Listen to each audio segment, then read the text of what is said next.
ప్రభునామనకు మహిమ కలుగునుగాక. మార్కు సువార్త 1వ అధ్యాయము 35వ వాక్యము చదువుకుంటున్నాం. ఆయన పెందలకడనే లేచి ఇక్కను చాలా చీకటి ఉండగానే బయలుదేరి అరణ్య ప్రదేశమునకు వెళ్ళి అక్కడ ప్రార్థన చేయుచుండెను. యేసు ప్రభు యొక్క ప్రార్థనా జీవితం గురించి ఇక్కడ సాక్ష్యం మనం చూస్తున్నాం. ప్రియమైనటువంటి దేవునిలారా, మరి పగలంతా పరిచర్య చేసేవాడు రాత్రి పెందలకడనే లేచి అరణ్య ప్రదేశమునకు వెళ్ళి ఒంటరిగా తన తండ్రితో గడుపుతున్నట్టుగా మనం చూస్తున్నాం. ఆయన తండ్రి కుమారుడై ఉండి కూడా, తండ్రితో తనకు సన్నిహిత సంబంధం కలిగి ఉండి కూడా అంతగా ఆయన ప్రార్థనలో గడుపుతున్నట్టుగా మనము గమనిస్తున్నాం. మనమైతే మరి పగలంతా పని చేస్తే రాత్రిలో మనం ప్రార్థన చేయలేం, అలసిపోతాము, నిద్రపోతాము, తెల్లవారుజామున అసలు లేవలేము. ఒకవేళ మెలకు వచ్చిన అబ్బా రాత్రి అలసిపోయాము, ఇప్పుడు లేవలేమని మనల్ని మనమే సరిపుచ్చుకుంటూ ఉంటాం. కానీ ప్రభు అలా కాదు, చాలా పెందల కాడని లేచి వెళ్ళి ప్రార్థన చేస్తున్నట్టుగా మనం చూస్తున్నాం. ప్రియమైనటువంటి దేవునిలారా, మరి మన ఆత్మీయ జీవితం, మన ప్రార్థనా జీవితం అంటే ఏమిటో మనం ఒకసారి జ్ఞాపకం చేసుకోవాలి. ప్రార్థించుట ఆర్థించుట అనగా యాచించుట అని మనం చూస్తున్నాం.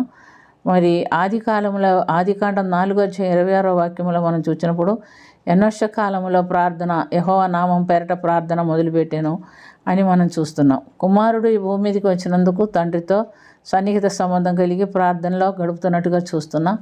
లూకాసు వార్త 6వ అధ్యాయం 12వ వాక్యములో మనం చూస్తే ఆయన రాత్రి అంతయు ప్రార్థనలో గడిపాను అని చూస్తున్నాం. అంటే ఆల్ నైట్ ప్రేయర్ అప్పటి నుంచి స్టార్ట్ అయింది. ఇప్పట్లో కూడా మనం ఆల్ నైట్ ప్రేయర్ పెట్టుకుంటాం, కానీ ఎక్కువ మంది రాలేరు. ఎందుకంటే మేము నిద్ర కాయలేం, మాకు గ్యాస్ట్రిక్ ట్రబుల్ వస్తుంది, మాకు ఏదో ఒక జబ్బు వస్తుందని చెప్పుకుంటున్నారు. కానీ మరి మనకు శరీరం బలహీనమే కానీ ఆత్మసిద్ధం అన్నాడు దేవుడు. కుమారుడు పగలంతా పనిచేసి రాత్రి అంతా మరి తండ్రితో గడుపుతున్నట్టుగా మనం చూస్తున్నాం. మన ప్రియులైన వారు ఎవరైనా సీరియస్గా హాస్పిటల్లో ఉండి ఐసీయూలో ఉన్నారనుకోండి, వాళ్ళని అక్కడ పెట్టుకొని మనం హాయిగా పండుకొని నిద్రపోగలుగుతామా? అప్పుడు మనం మేల్కొని ఉండగలుగుతాం. అప్పుడు మనకు గ్యాస్ట్రిక్ ట్రబుల్ ఉండదు. మన అవసరం అన్నమాట.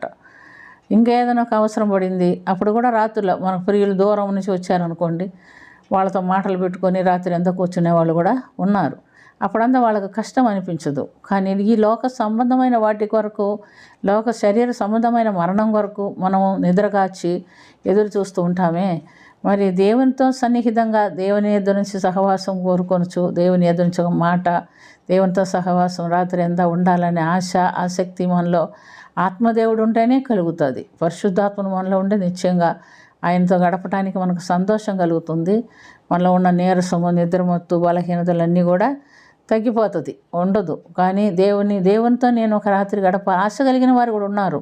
మేము కూడా ప్రతి నెల మొదటి శుక్రవారము మామూలు పరిచర్య జరుగుతుంది. ఆ తర్వాత మరి ఆల్ నైట్ ప్రేయర్ కూడా పెట్టుకుంటాం. ఎంతోమంది వస్తారు ఆశ కలిగిన వారు. కానీ బాధ ఏంటంటే యవనస్తులు రారు, ముసలి వాళ్ళు వస్తారు. యవనస్తులకు బాగా నిద్రపోవాలి, వాళ్ళకి స్కూల్ అంటారు, కాలేజ్ అంటారు, ఉద్యోగం అంటారు. ప్రియమైనటువంటి దేవునిలారా, మరణానికి వయస్సుతో నిమిత్తం లేదు కదా.